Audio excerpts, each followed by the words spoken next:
Thank you, Dr. Okupe. Let's just bring the discussion into the studio for the meantime. Mr. Tokunbo Odutola, a legal practitioner, is with us in the studio in Lagos, and we're still expecting Mr. Biodun Shomi. But, Mr. Odutola, you have heard all that Dr. Okupe has said. Let me start from the last issue, which is the expertise of the president's nominees.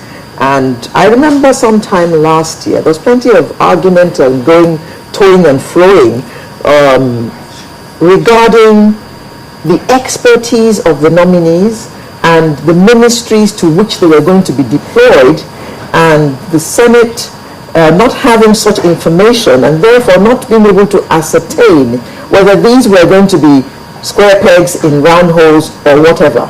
What do you think about them actually having information regarding the portfolio which these individuals were going to take on?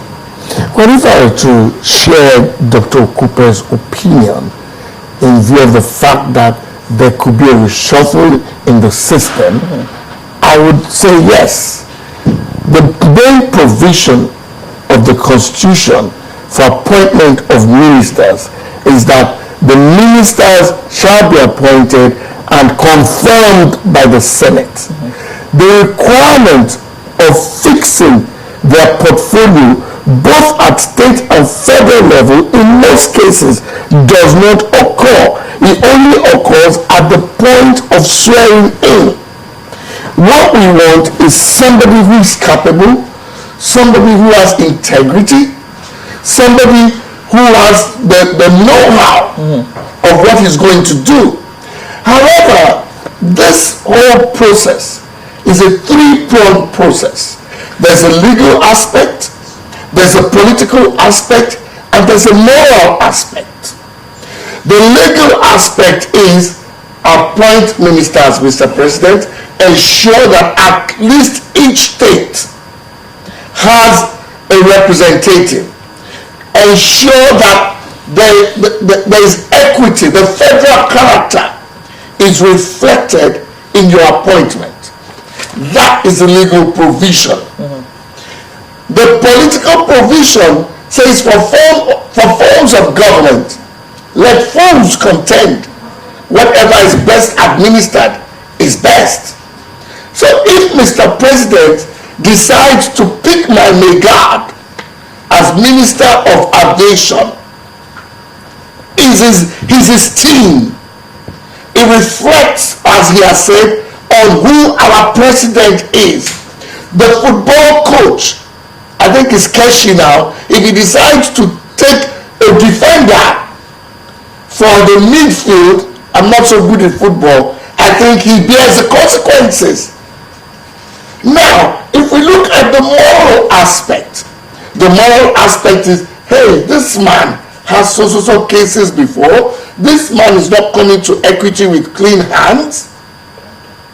The man who went there, I feel he made a blunder himself. The question I read on papers, I didn't watch the interview because for personal reasons now, I have cut off some of these issues in Nigeria.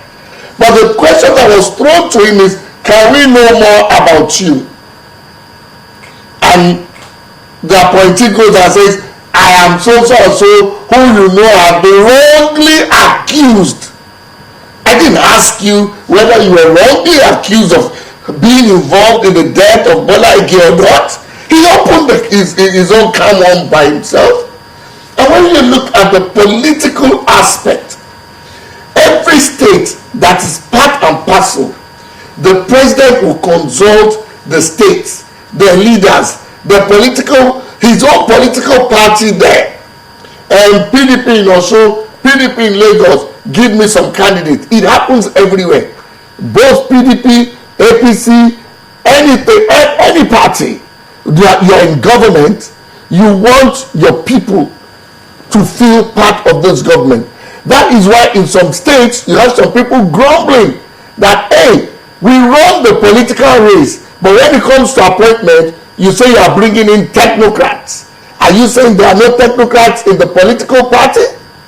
But in politics, the president wants those who would also play his music, dance to his music, those who will be able to help him futuristic. Look, let's be sincere. 2015 is round the corner. Mr. President would not want to pick anybody who cannot make sure that if he intends contesting in 2015 will help him or will help his party. There are three prongs: politics, legal, moral. We say what is moral might not be legal, so we can understand that. It's not everything moral that is legal. That's the truth. That I have been accused, it's also controversy. That means that candidate or that appointee is surrounded, filled with controversy. The best thing to do morally is to drop such a candidate. Moreover, he himself opened, I repeat, opened himself up and said, hey, I did not kill him. It's just like the case in the Bible. One says, cut the baby. But we cannot use that analogy to say that this person might be wrong and for that reason, because the court has freed the man.